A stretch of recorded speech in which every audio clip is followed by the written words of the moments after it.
c'est un jeune, soit disons jeune évangéliste, soit disons, bâti dans le mail, vas-y, non, il est sur lui.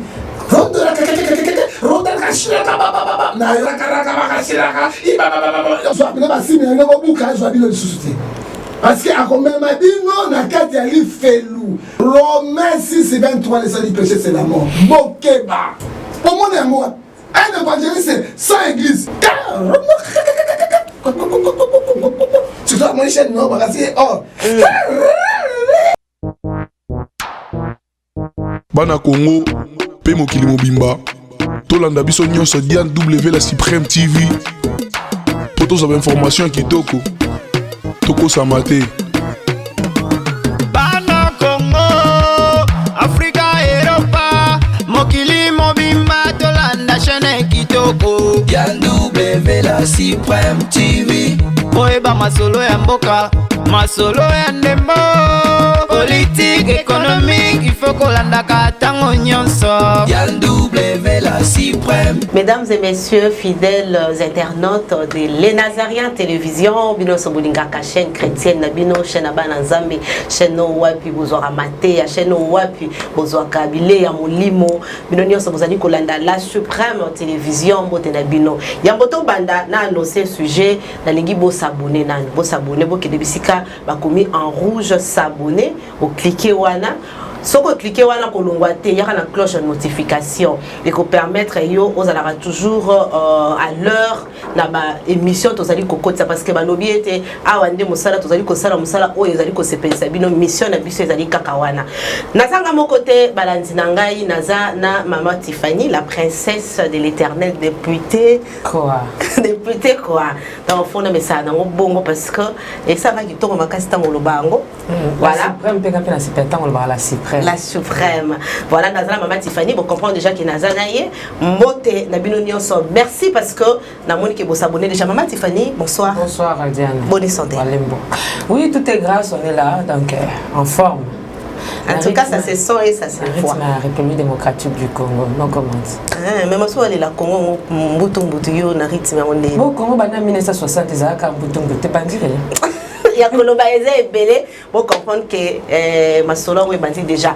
Nous avons annoncé bino déjà que tu peux recevoir na plateau na buso lelo prophète Ngefa. Oyo asali la mort de Jésus.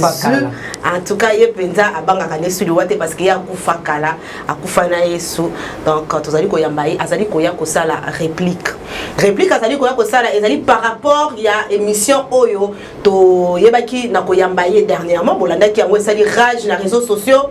Bisiko wapi a révélé makambo oyo ba pasteur musu bazali ko bomba oyo en tout cas yebaki na ko kamwisa pe ko bangisa ba congolais belé était ba pasteur na biso bazali ko sala makambo wana bolanda ki yango Yannick Chisola oyo pe azali dire kaba c'est comme c'était Diane ba pasteur so ba ko sala nini papa na biso Ngefa betaki c'était azaki na réunion bisika wa basangisaki ba pasteur ebele wana za uti na moko biso te uti na moko ya pasteur Ngefa na ba homme politique ebele non to kokotisa yo voilà donc na ba homme politique ndinga bakisi awa bazalaki bango surtout na esika moko mais o betaki c'était makasi basaki ba réunion ndenge lobaki pona ko détruire pe amona ki bisika oyo cave bisika oyo makabatu wana ezali maloba na ye alors tozali koyambaye pona yango parce que Yannick Chisola yebaki na kosala droit de réponse yeba lobi mais Yannick Chisola lobi alobi nyonso te alobi pe oyo prophète Ngefa lobaki te parce que ya lobaki oyo lobaki ayebi yango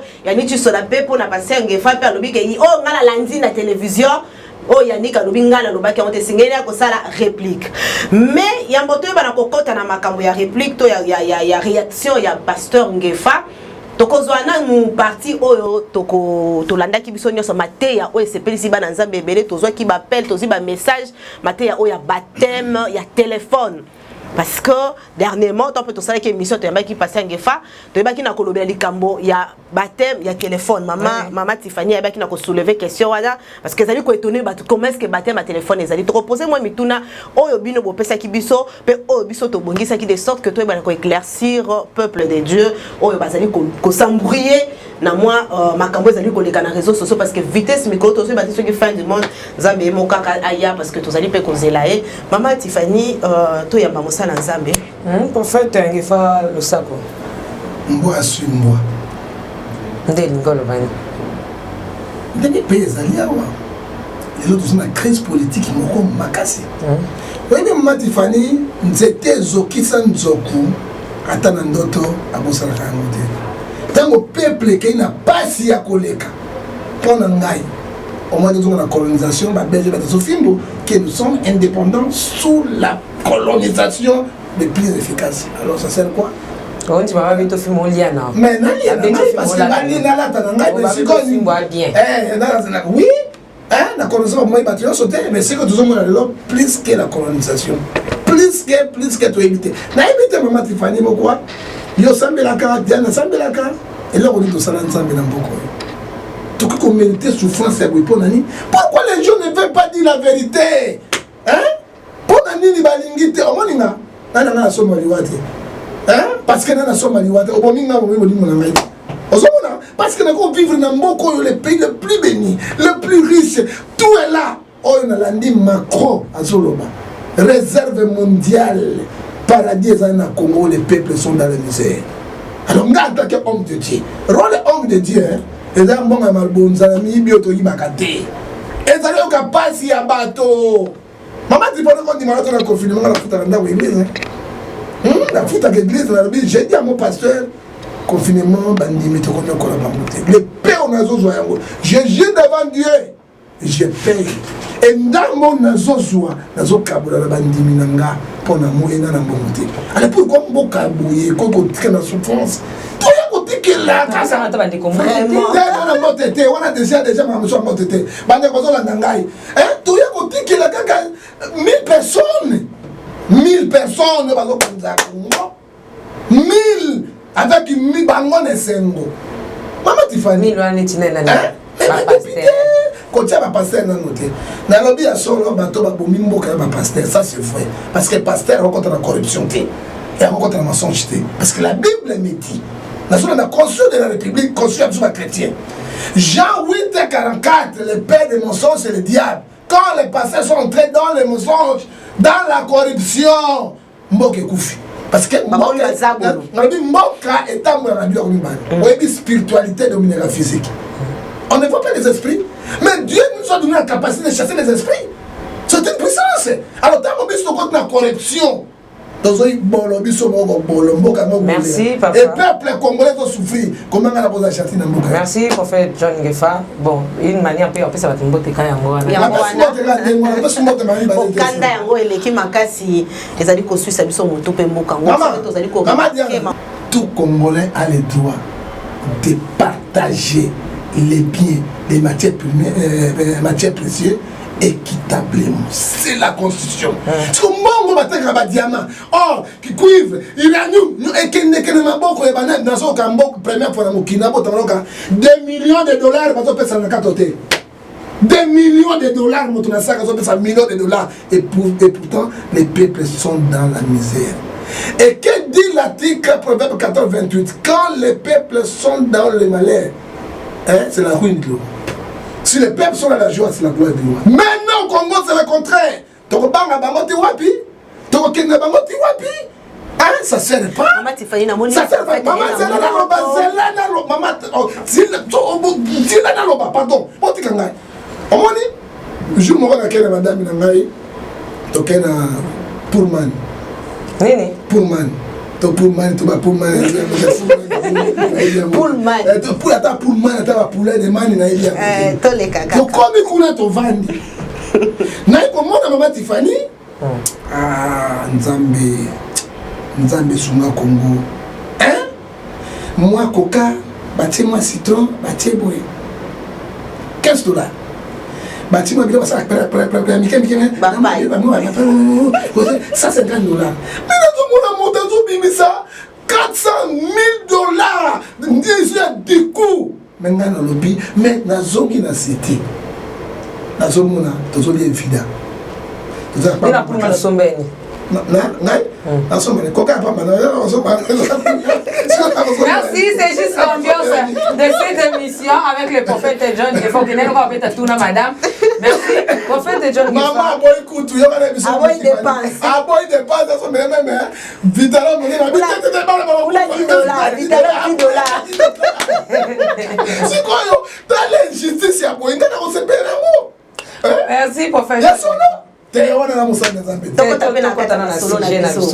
Prophète John Gefa bande ko balobi so ningisi lisolo ya baptême ya téléphone ya mai mais tozonga nanu mpe tobetana masolo ya modernisation monde esi évoluer ata ntango ya yesu ezalaki na bolimbisi ntango ya yesu ezalaki na réseaux sociaux te papa John Gefa soki ezalaki na banza mpe balinga bakende yoka na lolenge wana est-ce que okomona te ke bible ebisi biso baka exceptionnel mpe ezali ntango okutela motu na zamba moko eke mai eza teni te oteli liloba ndimi yesu masiya azwa batisimo te oyebisi ye olingi kobatisama andimi yo ozaka na mwa bidon moko ya mai papa John Gefa koki osopele mpe wana na nkombo na yesu eza mpe ezosokola ye azokolongola moto akala mpo akoma moto na sika me ntango yo kokende koboya mpenza catégoriquement libatisi ya telefone ekosala pasi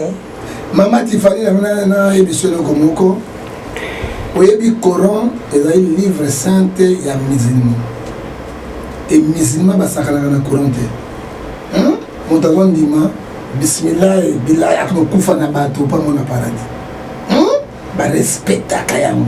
Notre constitution chrétienne c'est la Bible et ce que mati na Apocalypse 20 verset 22 obakisa te olongola te mama tolobi baptême par ignorance na ba véritable baptême. Même modernisation et sali Hébreu 13:8 et Jésus-Christ n'a pas changé. Dès que la Bible est changée, ma commune de Zanamo est allée à Mona, n'est au couteau, ça m'a toqué. Et nous, on y a des cassica, on le bien solo. Mais il n'y a qu'Éthiopien, Azaki na désert. Azaki na désert, Azaki na bidon maïwana, Azaki na bidon kowana, encore comme ça, Azaki riche. Quand on a qui le pierre, ça le quoi qui maille, ça coûte. Bible qui a changé, tout le monde, Jésus est mort à la journée et pas Jean-Baptiste. A battre ça, qui n'a pas les autres choses là. Oh, tout le monde, le nom de Matifani, quel escroquet. Mais monsieur, bien au tellement il va passer, il y a mon il y a un peu ça, mais oh, ça c'est plus grave. Un peu ça. Baptême en ligne, par téléphone. Et puis, on a enregistrement. Il y a bateau par téléphone, en ligne. Mais ça qui bino, dans Katina Mukanda, dans Matthieu 28, verset 19, il faut nano baptême des bandits, dans temps où il y a Jean-Baptiste, pour la repentance et le pardon du péché. Pour le pardon du péché. Même si on a dit ça là, on a baptême, on a pantalon du badi, c'est mis en badi, on a bien boy parce que le bien dans la Bible, il faut que l'on mette dans la Bible, pourquoi on s'est repentance pour aller réparer avec Dieu? Et quand je vois la Bible me dit, Romains 3, verset 10 personnes juste devant Dieu. Yo soit téléphone, on restait battu. Prier en ligne, je comprends, parce que dans divers dons et zali. Si le pasteur n'a pas quitté vos adors, mais il y a baptême et zali inacceptable, c'est l'escroquerie spirituelle. Si vous avez un monde, à quelle piscine? Piscine et zali, baptême par ignorance.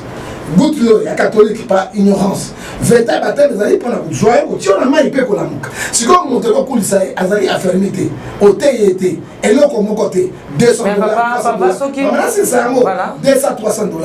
Si vous avez un monté à Kinshasa, moto wana kata Europe ale kita na masi téléphone on a dit père zinda moloué chou a dit na téléphone mais téléphone est couffé tout ça c'est l'escroquerie c'est que nous refusons tout ça quoi ba Christ soit biré il faut qu'on l'anela mikana na nzambe nezoloba et l'autre nous est dehors la parole de Dieu écriture en nzambe zali fausseté ça c'est les antichrists. Mais papa tout le baron comme enseignement pour na baptême est-ce que sengeli ka bible bi ke bokende biye sur le biatine bokende faites les nations mes disciples les baptisant au nom du Père du Fils et du Saint-Esprit côté mon côté le bi ke bon enseigner avant qu'on puisse tout baptême faut enseigner malongi système ana pe bino pe bo créer ngo même à Jean-Baptiste Yesu est-ce que enseignement pour azoli baptisi okoloba ki malo Yesu masi asaye mo maloba bon to tout nanan ye Jean-Baptiste on est ka kokanga kutu na zamba na babi banzete ngo azokeleka bo na bitema bo azobongisa nzela na batute ana kokanga na zamba de sobe bato bazala ete bato nyonso babandaki bayaki bazwa libatisi bazwaki enfermissement wapi bayokaki Dieu que nous servons, il est omnipotent, omniprésent, omniscient. Mon peuple est Nzambe. Tant Jean-Baptiste Oganga, mais la Bible nous dit, Marc 1, verset 4 à 5, Jean-Baptiste à Paris, baptisant au désert, prêchait le baptême de la repentance. Il prêchait. Hein? Français, on dit il prêchait. Il prêchait. Prêcher et enseigner, c'est deux choses différentes. Prêcher et pour la repentance, il parle de prêcher. Enseignement, non, tu as maintenant décollé sur l'ingio, bon, on a monté, ah non, nous sommes Nandimi, on dit non, mais sur Nandimi, on a sur mais on a enseignement, on a une église, on a visité un baptême. Pour un baptême, c'est un qui tout ça, au moins une année presque. Tant qu'enseignement, tu as un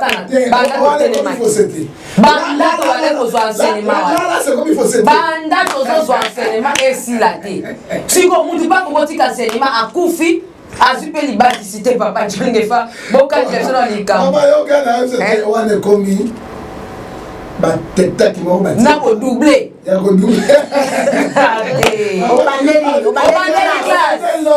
Même la catholique peut pas longue. Ouais,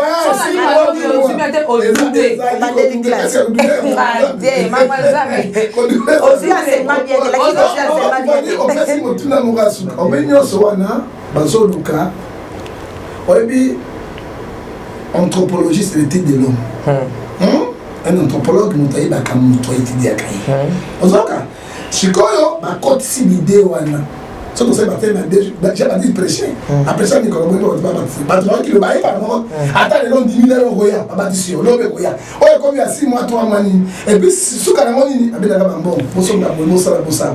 Ezali l'organisation bato basali pour la sous escroquerie spirituelle. Tant mon temps qui le bail nzamba tant mon kolomoko. Mais ni que topia na réunion ba combien de fois. Akuta na Pierre Mabo. Pierre l'a prêché, la bonne nouvelle du royaume, ayoki amabi onangio salani na batisayo. Ezali me kolobon. Ba si ça na redoublage na malongi, ezala malongi apoloso. Alors parce que na kotuna moko likambo kaka ya baptême à téléphone oyo. To so totali pe bandeko to moni ke ozali ko telemela likambo baptême à téléphone, bandeko pe bazali kotala pe tante. Parce que bana nzambe bazana besoin ba yamba Yesu. Batali temps o tozana ngo état d'urgence, makambo nyonso ezali bloqué, alobi olie ke la bengi sabana nzambe ba na mai na sangisa bango bazala ebele.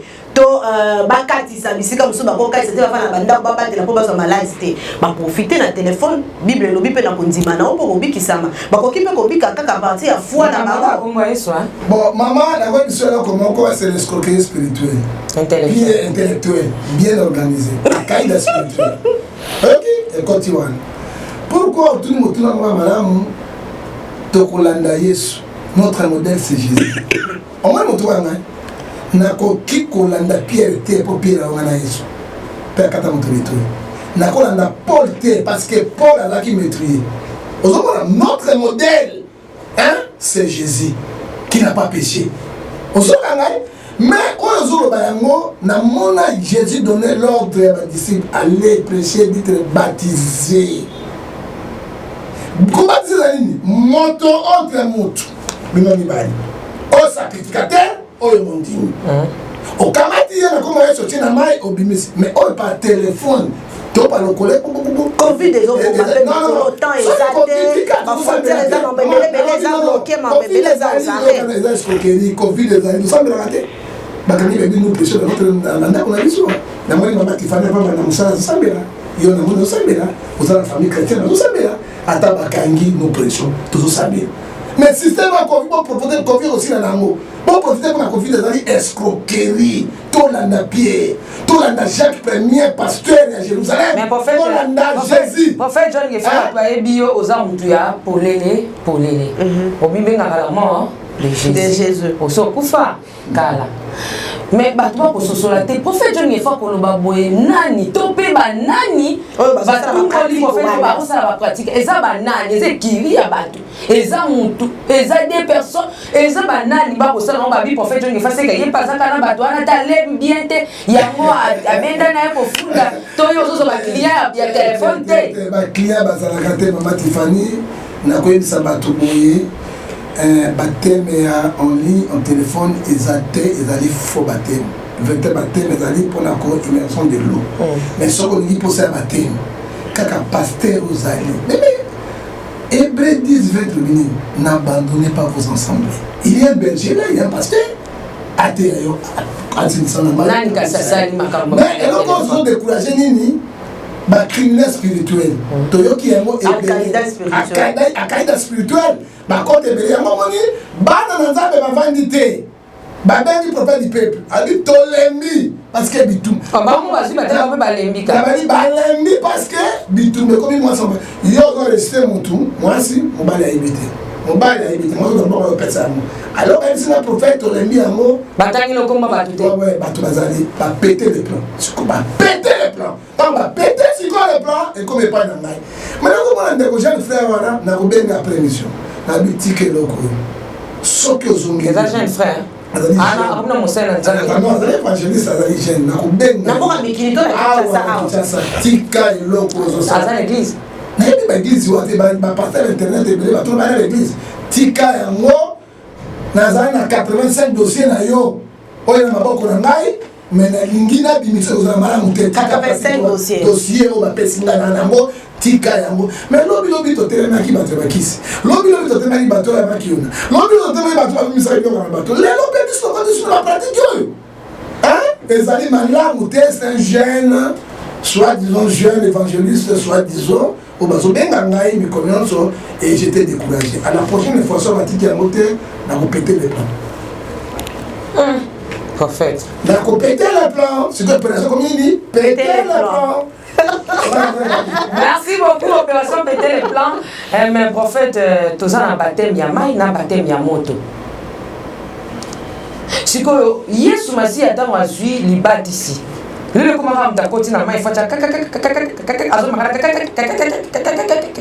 so bien c'est que baptême no et tout la bien té. Faut maintenant si que Yesu azui baptême. Alors, ok, mais les colonnes est confirmé qu'il est déclaré. Ce que ceux qui m'ont vu baptême, pour moi, dans un balinga, bien sûr, ma scène comme sentir. À quoi il était, à moins il a été église. Bah, à ça il était, à moins il a été église. Ce que ceux qui m'ont vu baptême, mon point est que baptême va passer pénètre ça qui côté. Et que Bila est côté à vos amis. Après, on a une soit bon, maman, tout le monde, nous sommes un peuple congolais, un chrétien, un spectacle. Il y a un moment où nous sommes pasteur, un côté de Kisi. Parce qu'on a un spectacle dans le banc. Et nous, on se dit que la réalité, c'est un spectacle. Maman, tu vas dire, si on a une bonne idée, il y a un problème. Ce qui est qui était problème, il y a un problème. Il y a un problème. Pour Oyo, Jean 12, 43, ils aiment la gloire du monde qui est la gloire de Dieu. Ce qui est son père, c'est mon tour. Yes, tu es mort. Bâtir la main, Asie, non, il est sur lui. Ronde la il dit que tu es bien, mais il dit si tu es un soum ou pendant un compte, non, la ronde la caractère,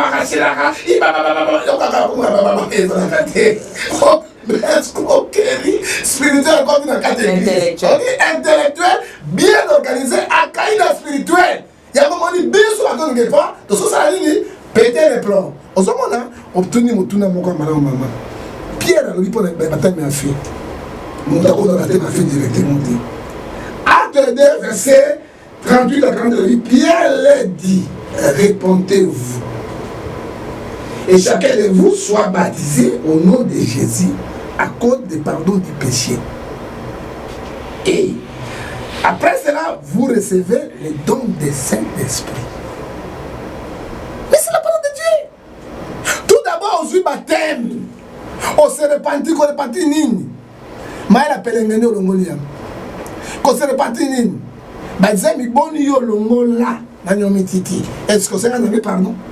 Qu'on se repentit bien de quoi il était à moi va s'amener à quitter. Na ko kwela masumuna na masumuna yo. Osée 4, 6, mon peuple périt par manque de connaissances. Oh, nous sommes en baptême, il y a une ligne. La prière, monsieur, ma ligne, ils allaient ma fausseté, ils allaient façon. Il y a des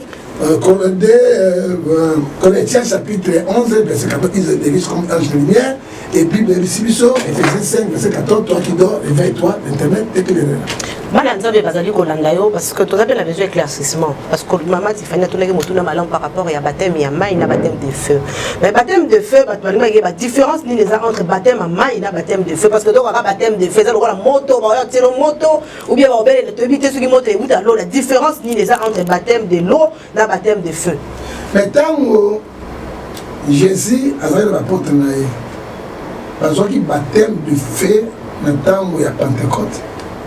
Après 50 jours, la résurrection, on a directement. Parce qu'on a suivi la parole de Dieu. On a suivi les Écritures, on a suivi ça même, on a vu la verset biblique et Dieu m'a aidé ça. On s'en va là. Différence, baptême, il y a répartant, il y a maïna, baptême, il y a fait zalibo. Au cas où on a baptême, il y a fêté, ce qui aujourd'hui baptême, il y a maïté. Et si les trois baptêmes, trois baptêmes, il y a ignorance, c'est Zali. Moi, petit maï, au tien à moutoua, ils ont baptême par ignorance. Moi, ma piscine, ils ont baptême par ignorance. Et vrai baptême, au rejoint, même les joulettes, même les fêtes du Congo, attends, ils font autre là, ma bâtisse. Après, il y a un mot, parce que ma soumou, au combien l'eau, là, selon la volonté de Dieu, baptême, il y a Saint-Esprit. Baptême, il y a Saint-Esprit, il pose un mot, c'est Dieu lui-même qui donne.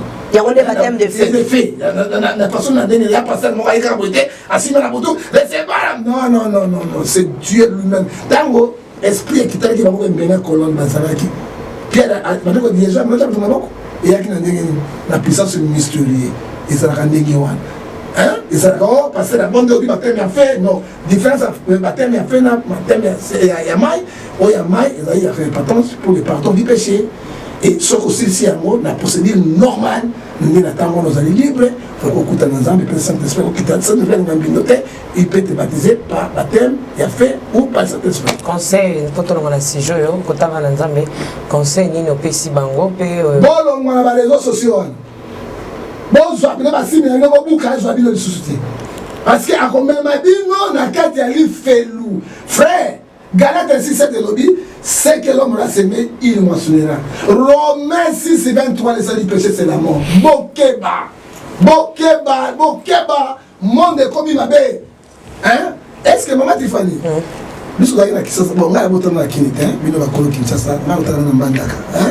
Mais la beauté pas na Kinshasa, na bomba raté la vérité. Mais moi c'est no pas télé Mbandaka. Oh, la doit passer na Mbandaka. Ah ya bino aussi oza, oh tu sanga. Na boy mitungi sana. Na boy même mitungi oza aussi, ils sont là oza aussi té. Alors, au moins tout ça choqué la ville. Maman Tiffany. Au moins la bien ya gata ça. Au moins la bateau ni sous. Bazara ni sous. Par contre avant, comme un prophète. Comment un prophète sans église? Un prophète c'est un ministre de Dieu. Hein? Un pasteur sans église. Pour mon amour, un évangéliste sans église, un apôtre sans église, ils sont ici à Kinshasa. Il y a ma porte d'internet. On a des voix de belé au Sungadiane. Au Sungabana Nzambe, Nzambe au Futabino. Hein? On ne soit pas des belés, ils ne sont pas ça, même la débandimité. Ce sont les prophètes d'internet. Ce sont les évangélistes d'internet. Baké Banayama. Banganganso Bakota Owa. Hein? Je me suis déjà rentré à l'église dans la Benjam. J'ai dit à ma femme, monter à Bongo Maté. Django, pasteur Django, ne pardonnez pas. Ce qu'on dit, mais là, Makamba Zoloba, Dieu m'a dit. Moi, je n'étais pas là. Parce que un jeune pasteur, Fiston Basili, c'est lui qui a eu des contacts. Parce que c'est lui le pasteur de siège. Dans l'indépendance, il y a la spiritualité. Dans la chef spirituel. Mais à Procamara, parce qu'on va dire père non côté de l'autre. La personne mon tel je le respecte. Parce que Pierre Azalaki Mokolo, Jacques Azalaki jeune, premier pasteur à Jérusalem, c'était Jacques. Et Pierre va aller contre ça Jacques. Dans mon amour, il a eu un contact pendant Alain Sabat dans le témoignage. Hein maman, là il va passer à mon soir, il va bon maman, il va se répondre. Ok. Baza ibele babonga pe basi tianga bongante la tama moni tango ateka matemoke tango tokela na bandoki toko bunga bato boy non tokumisa kombo ya Nzambe Diane l'honneur et gloire revient à Dieu totika ko pesa ka batémoignage ba démon tozokumisa ba démon hein ngai motate yanga ndeke eza motu te naota na 24 novembre yanke na 24 bokende kuna otuna hein ndekete yanga lelo ngana za lelo John Ngefa c'est Dieu qui m'inspire bokotuna ndekete ya bana mais bala même mpunda bana ndeke. Merci prophète John Ngefa. Maman Tiffany motuna moko na bi que d'autres clôturer sujet c'est très important na mataki ngomba mikolo tukoleka na remarquer na bangomba ba prophète wana ba docteur na ko sambela ba prophète wana bazali kokutana na bango yo zokene oke ko bondela na yo mais azo telemisa yo azo lobelo mama ka ba prophète batondi ebele ba escroc na ngomba campus na ngomba mangengenge na ngomba soki ya wapi soki luzizila bakoma kaka wana ko telemisa bato so ba moni yo ozana alliance te mama libala tozomona libala na yo pona ba prophète lolenge bongo bazali ko bungisa bana nzambe mususu pe bazo violer kaka ba fille kaka na kati ya zamba wana na basi ya mabala c'est grave parce que basi ma faible hein c'était mes crapons après oza mosala nzambe non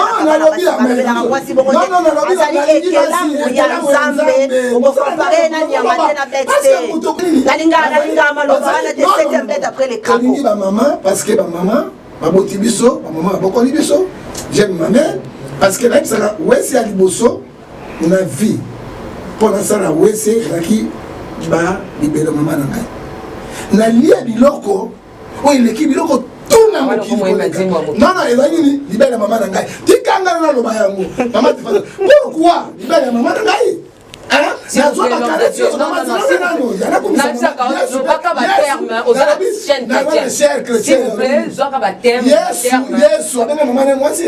mais tant que comme il faut Jean, taranani, maman, a reconnaître une fois de bien. Tolingi bino maman mingi. Pourquoi bazwa kabino kaka na biloko ya pamba boya lokuta parce que ce qu'on dans l'église 100 maman 50 maman église de kufakade. On a 1000 hommes. 4 maman église de kufa. Pour la maman bana ba foi et belé. Ce qu'on bazwa kabino na morale. Libala ezakana lo la te. Libala ezali aw. Milike 12h30 34 chercher pour moi le roi de cieux. Tant qu'il bana laisser le temps au temps. Ecclésiaste chapitre 3 verset 1 de chaque chose à son temps. Ba pasteur roi bazali ba terroriste spirituel intellectuel oui comme moi maman intellectuel qui sont là ébélés. Ce côté de mega Diane qui t'a kana tomata wa kuta batela mission. Tu dois manger non bagasi ba grimace inutile. Pourquoi comment tu sais na yo abondeli yango te abenga na sika to mission teni ba miibi po fungula miso.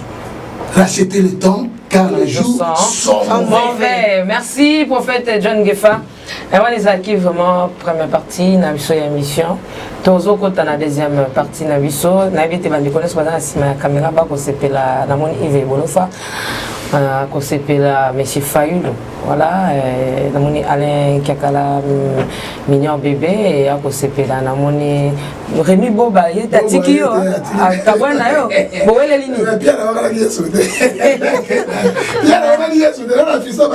merci toi na pasteur Fiston Bazilo boko yo kaende mukapesa ka pasteur mais il a là c'est vrai soka linga toko soa pe mkumsa biception no bovivwa ka ndenge nini boye toko benga pasteur Fiston Bazilo ai biception bovivwa ka ndenge nini l'église voilà bon là ozo ba ke yende mtadi Jacob e ko pesa batu ko kamwa mais c'est vrai ko ba yebi na tension za nango papa Fiston Bazilo yesko asaka on sait que plus pas maîtriser yo t'es à maîtriser parce que quand on a mati on est prophète et ça vient de comment na 5 ministères mongo le plus compliqué au comprendre dans la prophète prophète dans mon taliboma ago va nous changer mais pourquoi passer dans la kawana ce qui au matin à peuple évangéliser et ça très difficile maman Tiffany pour na gérer prophète un vrai prophète to benga e aisa biso c'est que nini o sala ka pour ba musu ba no prophète pour sala nini merci to monde Mozare do Pierre Meazana sima caméra et ni Pierre na sima caméra nani voilà to eli kombote azana sima ya caméra ni wana ya sika. Petit petit poisson.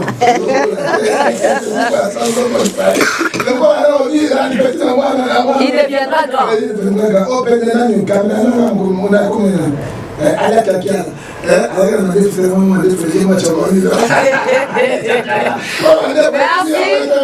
Merci beaucoup. Bana Congo, pe mokili mobimba. Tolanda biso nyonso Diane W la Supreme TV. Po tozaba information kitoko. Toko samate. Bana Congo, Afrika, Europa, mokili mobimba tolanda chaîne kitoko. Diane W la Supreme TV. Oyeba masolo ya mboka, masolo ya ndembo. Politique, économique, il faut kolanda katango nyonso.